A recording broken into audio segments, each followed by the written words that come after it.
G'day folks, Ziggy here. Happy New Year. I've been working on my next build in Affliction, and when I saw how cheap power charge stacking gear is this league, I knew I had to set myself a build creation challenge. How well could I do on only one Divine, or 220 Chaos worth of gear, with a charge stacking Arc Trickster? If you're pretty new to Path of Exile, one Divine of gear might seem a lot when it's all done at once, but it's really less than 1/10 of what most endgame mappers run, even if you don't think so, because you buy things piecemeal typically, right? It's really the sort of currency that you can earn farming essences in white maps, low-level delving, or low-level heisting in no time at all. So I'll explain how the setup works a bit later in the video. Use the chapters to jump around if you want. It's actually pretty hard to find up-to-date info on this setup, so I thought I'd make this in the video as well. But first, let's talk about the methodology and results of my experiment. So for my process, I got to maps, grabbed a quick level or two in my leveling gear to get to around level 71 for gear requirements. And then I set out to spend no more than 220 Chaos or a Divine on the total gear set for the character. I counted anything that I had to buy from trade, so that included the transfigured Arc gem that I got for 20 Chaos. The only thing that I forgot to track was the flasks that I crafted, which I just used from ones that I had and I crafted as I went. Sorry that I forgot to track that. I should have included that for full completeness, but at least alts are basically free this league, so it didn't cost me too much, and they're not perfectly optimized yet, far from it in fact. This is just a cheap crafting what I kind of needed to get by flasks for now. The idea wasn't to try anything overly tricky here with this experiment. I wasn't trying to say one div technically, but I cheated in some way. I just actually wanted to see what was honestly possible within that one div budget in this style of build. I picked Arc of Surging because it punches above its weight, and I picked a power charge stacker because it gives extremely undercosted performance in both offense and defense. So I made smart decisions about the build here, I think, but I don't think there's any tricks involved. You'll see though, and everything's all fully documented, and the entire VOD of this process is available on my Twitch channel as well. So all the core components of the charge stacking playstyle was about 131 Chaos. That left me with just enough currency to get resistance capped and a decent amount of energy shield, as well as a 6-link Restless Ward for good defense and a 40% move speed buff to zoom while I wanted to level at endgame. A rare 6-link hybrid evasion energy shield chest would actually be even cheaper than the Restless Ward, but I do like what this item offers. I was even able to add in a couple of decent jewels within budget as well with what was remaining. I wasted the final 2 Chaos that was left over on Eldritch currency just to round us off, and then I jumped into testing the character. So, how did it perform? Once I had acquired all the gear, I went into maps and proceeded to jump through the tiers rapidly all the way to tier 16, semi-juiced with a full Atlas with the Stream of Consciousness keystone, and Exarch altars or Maven witnessing on any bosses. So I'm not mega wisp juicing with scarabs here, but there's a lot of content on these maps. Also, I didn't really shy away from any difficult modifiers on boss fights or wisp juicing some of the bosses, because I wanted to see what was possible. I wanted to stress test the build. I also did quite a few depth 200 plus delves and even killed one of the delve bosses comfortably. I then went on to knock off some of the various guardians, including some essence empowered Maven witnessed ones, which can be very tough. At this point, I was very impressed with the ability to face tank most of these fights thanks to insane energy shield recovery. More on that later. The only defensive weaknesses are that capping suppression on a one Divine budget on a Chaos Inoculation character is pretty tricky, since you're kind of running ES gearing. We've got a few uniques here, and we're not in the right area of the tree to get all of the free suppression on the tree. As such, I had to settle for about 50% with the Lucky Mastery to kind of boost us to a pseudo 75% suppression. Once we uncap the budget, we'll fix that up and get to 100%. The other weakness is that on this budget, it's not quite possible to fit in extra physical damage mitigation layers like Fizz taken as Chaos, and elemental damage and a taste of hate. This leaves our biggest weakness overall defensively as being one-shot by very large physical damage hits, as we only have about 8,000 max Fizz hit effective hit points. When I see that number, I think, damn, that's not very good, but then I remember I'm on a one Divine budget, and overall the character's defenses were insane. Crazy tanky outside of that occasional one-shot, with absolutely busted recovery. This setup gives a very fast perma energy shield leech, nearly 400 energy shield regen just all the time, and 120% of elemental damage taken recouped as energy shield, which sounds insane, and it is. Anything that doesn't one-shot you on this setup, especially if it deals elemental damage, is going to have a really hard time killing you. I really look forward to uncapping this budget and rounding out with more mitigation layers to make it truly unkillable, because this sustain is nuts. So in the background is an uber to kill on the 1 div budget set up post optimization. Never really expected that this kill would be this smooth on this budget. Burst damage was very solid, and this is far from an optimal fight for damage output, as there are adds in the fight that absorb damage meant for the bosses, and quite a few times I misplaced my Hydrosphere frequently as well, but it still blew me away even in that context. I think survivability is pretty evident, but single target is also very solid. By this video I was rocking an average hit of 421,000, which translates to over 15 million burst damage with Unleash off a Hydrosphere. It gets split between any additional targets, so in the Uber fight sometimes the adds eat half of that damage. A complete whiff cast is at worst 1.1 million burst. Power charge stacking just gives you so much bang for your buck, and I have 90% crit chance with Diamond Flask up and 418% crit multi. I couldn't quite cap crit chance on that budget, and it's 81% with the Flask not active, but that's still pretty dang good. Just the occasional low roll non-crit occurs. That'll obviously go away with only a slightly improved budget.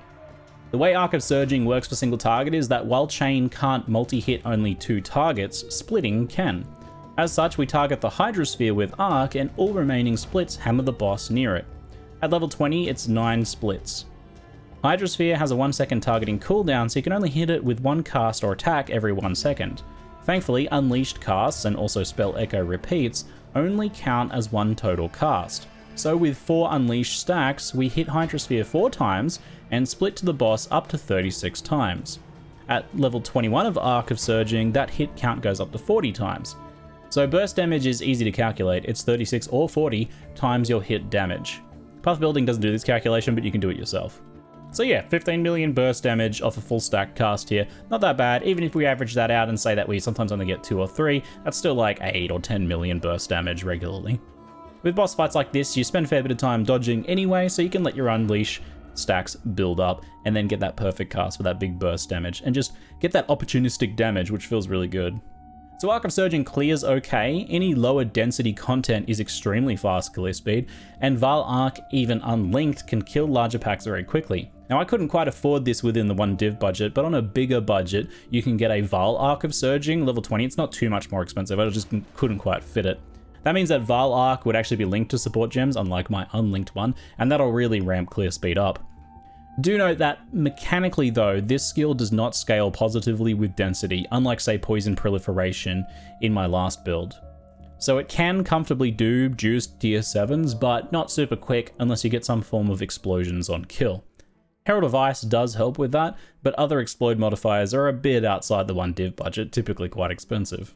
I wouldn't pick this build if you plan on exclusively doing Wisp farming. You can dabble a bit and it'll do just fine, but other builds are better suited for targeted farming like that. Play a Tornado Shot build or Lightning Arrow or something. This build is much more of a boss killer, and it will perform very well in pretty much any other content that isn't all about stacking the most number of monsters possible in a map. Delve, Sanctum, Breach, Legion farming, bossing, and Heist are all going to be amazing on it. In total, I played for about 6 or 7 hours at Endgame after gearing, doing an eclectic mix of content and optimizing and tinkering with the setup. I reached level 91 in that time and have only died 14 times at the time of recording. During that time, I wasn't trying to really make money, but I did track my earnings anyway to show that it can earn with no problems to upgrade its items from here. I made over 5 divines of currency and also got a charm from a tier 16 wildwood that I sold for another 35 divines on top of that. Not bad. And that's not including drops that haven't sold yet, and I didn't bother to track things like essences or scarabs or map drops or any boss drops from boss testing. That was all earned just from tier 16 mapping and depth 200 delves. I expected big things, but even I'm blown away by what I achieved on just 1 divine worth of gear with this setup. It's extremely efficient.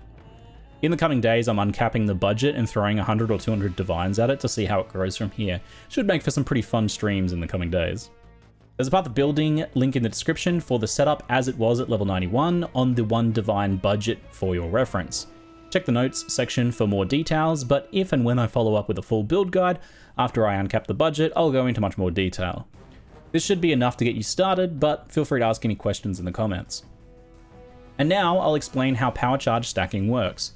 When I tried to learn how this setup works myself, there was no real info out there, and a lot of the stuff that I could find was out of date, so I had to kind of piecemeal it together and ask people for advice. So here's that summarized. The core item is Ralakesh's Impatience.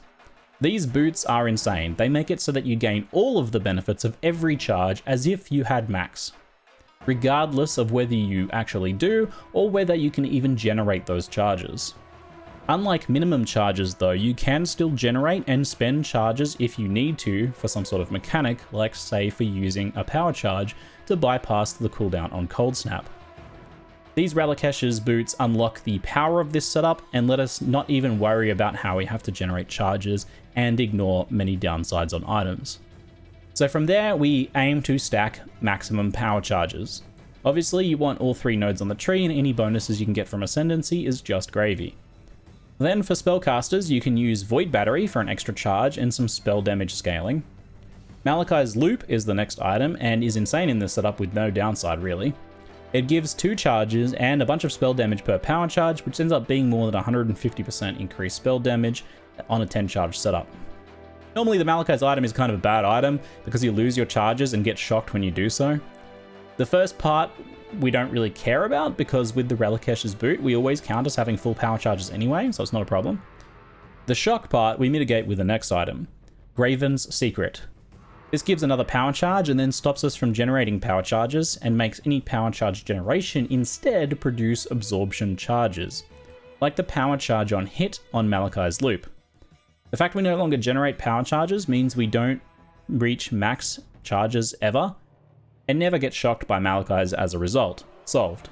And then our 10 plus power charges max now means we can get to 10 plus absorption charges, which gives 12% elemental damage recouped as energy shield per charge. Over 120% on most setups, it's insane energy shield recovery. The next item is Badge of the Brotherhood.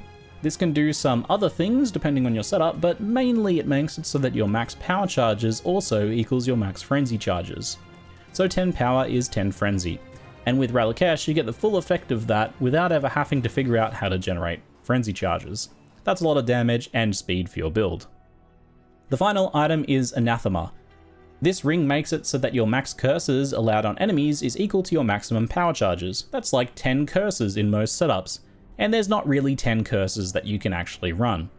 But a mark of your choice plus another 5 or so curses is insane defense and offensive boosting. On my build, for example, we'll want to run Elemental Weakness, Conductivity, Punishment, Assassin's Mark, Enfeeble, and Temporal Chains all on the one build. We'll get some curse effect, obviously, to scale that even further. Usually, you'll want to somewhat automate this cursing setup, because that's a lot of buttons to press, too many. But with things like Arcanist Brand and a Cast When You Focus mod on a helmet, you can do that in 1 or 2 button presses. Even if you only use this for like 3 or 4 curses, it's still very good. The core items really are just the Ralakesh boots and Badge of Brotherhood. All the rest are optional power additions, and some different builds might use some other combinations that pair with this setup. Like maybe you might use a different wand. Most builds are going to use Malachi's Loop, so it's going to be more like one-handed builds, spellcasters, and even some attack builds like wanders. And not every build necessarily is going to use Gravens, some might opt for a different setup, but it is very good in this one. It's an insane setup overall, especially considering that nothing in this list costs over 40 chaos at the time of recording. To be honest, even if they like double or triple or more in price, it's still insanely worthwhile. I do fear that making this video will ramp the price of these things a bit, but even if you have to translate this 1 div budget video into a 2 div budget video or 3 div budget video, this is still insanely good results within that context. So there you have it. I hope you enjoyed this different take on build related content. Let me know what you think. And that's it for now. I'm Ziggy D, and thanks for watching.